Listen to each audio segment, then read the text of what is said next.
time he looks at that kid, it doesn't matter. Yeah. He's haunted. Mm-hmm. Even if he leaves, even if they break up, even, you know what I mean? Even if he's he still never gonna think about it regardless. Yeah, even if he never sees the kid again. Yeah. You know, he could move far away and it doesn't matter. He's still going to be... I like Gordo's his message to him, because he's like, Simon's like, you motherfucker. He's like, don't worry, I didn't do anything. And he's like quiet. He's like, or maybe I did. He's like, remember? I don't remember. You didn't give me that. You never gave me that luxury. Yeah. You could have helped me and you didn't. So maybe But- I did. Maybe I did it. Which Yeah. is like, I think the most mental fuck moment in anybody's life, when you're left I think when you wonder 'Cause it about eats what you up something more. happens, like you're just like, what? Like what? Why? What's this going on? Like I feel like that is a really good ending because it makes you like interpret to whatever you want to interpret. He also says, Gordo tells him, you know, now it's like you don't know whether or not, like you're gonna wonder, does your kid look like me or does he look like you? You see what happens when when ideas poison the mind? Yeah. And that's going back to the fact that he made up that rumor that never happened. Mm-hmm. You know, saying that he was gay. Yeah.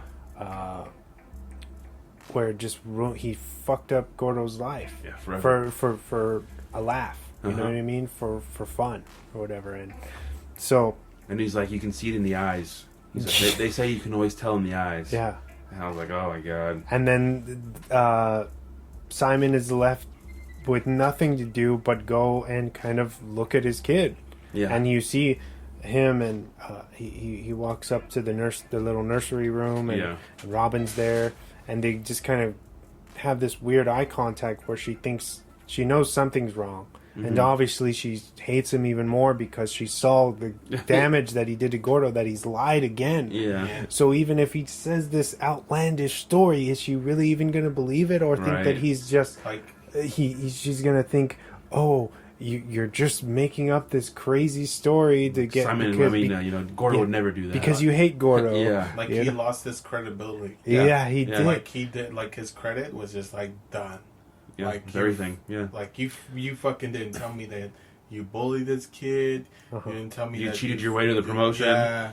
Like everything was just like perfectly well planned out, thought out. Even if he tried to go to the cops with the tape, the guy has a mask on. You can't say that's Gordo. Yeah. There's no there's no real evidence, you know. And then it could have been anybody. It's a perfect crime, yeah. That's what it could have been anybody that bugged this house and that filmed that. They're gonna say Gordo. He has no record. No, like he's. Yeah.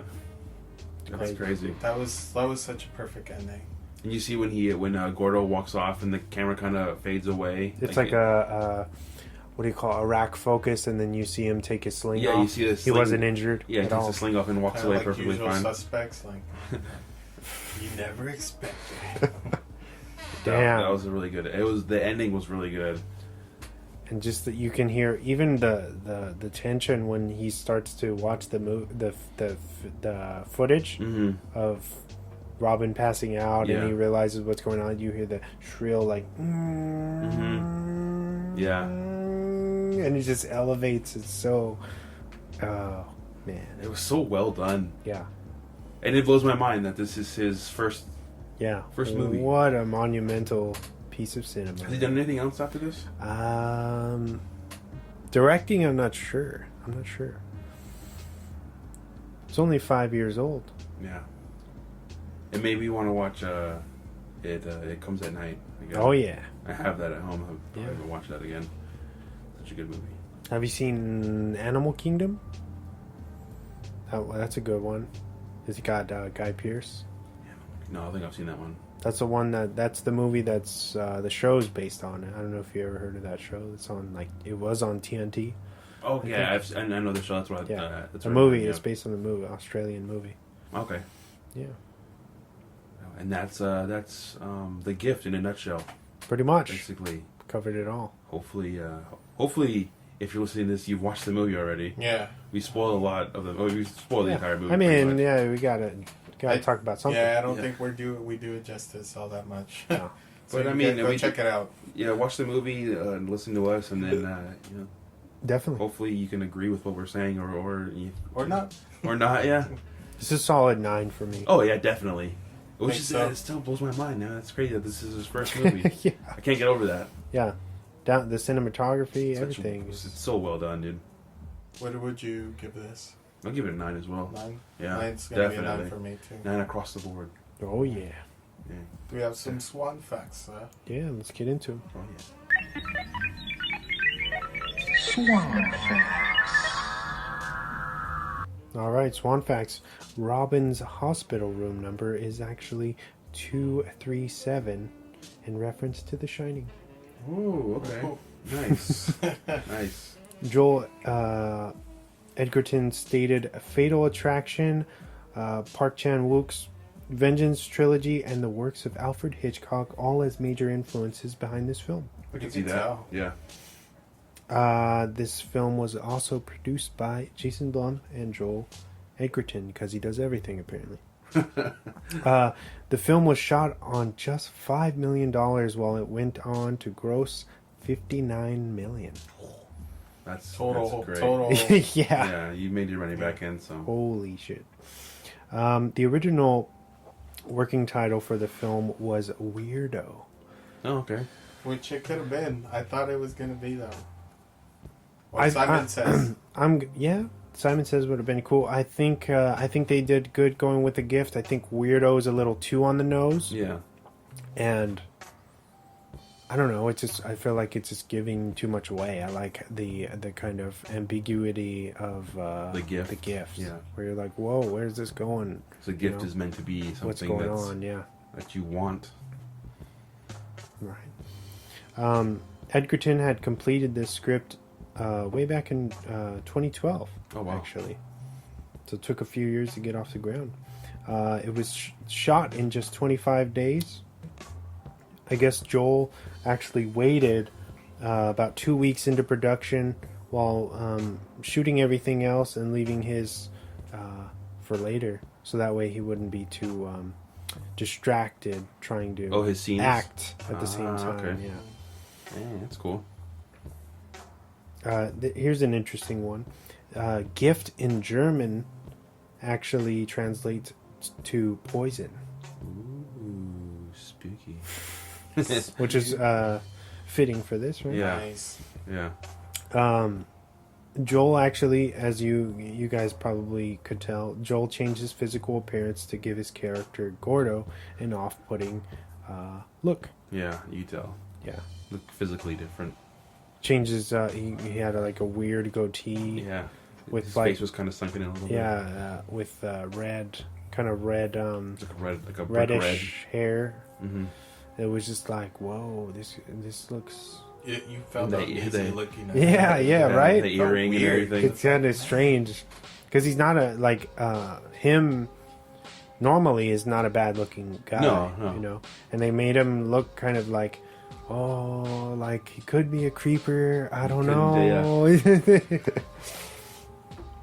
And my last one, in the alternate ending, Gordo actually does reveal that he didn't rape Robin, Okay. and that it was all like a The mind game. master plan to ruin Simon's life. Ah, nice. I kind of like the The real theatrical. ending? Yeah. Yeah. No, yeah, I think they went with the right cut. Yeah. Oh, Just yeah. leave it open to whether did he Interpretation. or did he It's kind not. of like the butterfly effect, where like it has two endings, but one is better than the other, and I think the theatrical one. For is a butterfly better. effect, which one do you prefer? I kind of like the theatrical one they came out with. The one have you What happened? I think I've seen it. I've seen the butterfly effect. in the on what is it? Alternative. Alternative or deleted ending. ending. The alternate ending. He basically goes back into the womb Uh-huh. and fucking kills himself while he's in the womb. Yeah, puts he's like the fucking cord over his neck. his neck, so he's like never born. Dang. which is dark as hell. That's fucking Because it's eerie. better. Holy Yeah, that's shit. why I said it's better the theatrical one, because the theatrical one kind of gives you that lingering thing, like, are they always meant to like meet each other? Mm-hmm. That was the thing that they were going. I think they went for. The other one was just like, god damn, like right away you're just like, fuck it, I'm just gonna kill myself. But yeah, this one was. I think the theatrical one was perfect because it kept you guessing. Yeah. And you want to come back to it now and be like, oh man, like the clues. You kind of have to like look at the clues that he drops, the little Right. hints. You know, it's one of those movies where you could go back and find something new. Mm-hmm. That's how I felt. Like, Yeah. there was gonna be. Definitely. A lot of little Easter eggs hidden within this. What else? I think that's it. If you guys want to, do you guys want to check out this little 5-minute interview? Yeah. Between, I think it's Rebecca Hall, Joel, and Jason Bateman. Oh yeah. Let's do this. Okay, now I'm going to start off with, because I'm a huge fan of the Lady Vengeance and Old Boy. And Oh, wow. was there That's any it. inspiration from those films? It's funny, you're the first person that sort of brought that up. I mean, there's a real, without giving anything away, I guess the revelations that are hidden inside, particularly Old Boy, for me. Yeah, they have that sort of, there's a sort of a twist element, but it's also so deeply ingrained in the DNA of the entire movie in a way that feels very special. And, I had thought about that when I was writing this movie, along with a bunch of other movie references to me. But it's funny you mentioned that, actually. I love that movie so much. Yeah. I honestly, I think my favorite is Lady Vengeance, just because it goes so a dark, apparent kind of thing. The ending is horrible. Oh, but yeah. great, brilliant. Yeah. With you two, you play this couple who, usually a married couple, knows each other, and all these secrets are revealed. How did you guys kind of find that connection and unveil the layers? What was it like for you guys as actors? I mean, I Convenient that we didn't know each other. right. That was easy. The fact that we had just met, but I enjoyed, first of all, how easy Joel made it with writing great characters in this great script. But the part I kind of definitely leaned into the element of this character that is very much kind of full of it. There's a very kind of polished veneer to this guy, real cocky, and that it usually that kind of person has a veneer up for a reason. There's usually something behind there, and that's one of the things I enjoy about acting is kind of showing the cracks in what they think they're pulling off, and this guy was full of those. Yeah, he's a pretty intense character. Yeah. With you, I think she's such a great character, but she could have easily been the kind of wimpy, oh no, but you're not that. Can you talk about your approach and how you found the strength in her? Yeah, well, I think it really helped that there was some depth to her, that she wasn't just a sort of pawn that things happened to and then kind of became the sort of plot mover on her, if you see what I mean. Yeah. Like there was a real sense of her own demons, and which was really valuable for me because that meant that there was some humanity to play around with there, and also the sense that she's not perfect and that she is actually presents as a perfect wife and is in many ways deeply inhibited and probably frustrated by her marriage, and then grows in strength and by the end of it. And that was far more interesting than playing the plot mover, which it could have easily been, frankly. Very easily. Yeah. And that's credit to you as a writer. Yeah, and also the conversations that we had leading up to, the one interesting thing is when you do declare that you're going to make a genre film, which is with the partners that were making the film, I said, I would have one foot firmly planted in the genre world. It's very easy to think that as you move into that process, that everything else is up for being on the chopping block except for plot. And I think you have to be very careful, because I think plot only becomes exciting if the muscle and meat on those bones is great character. And those great character make that plot far more exciting. So you have to be careful not to throw away these elements. So, for example,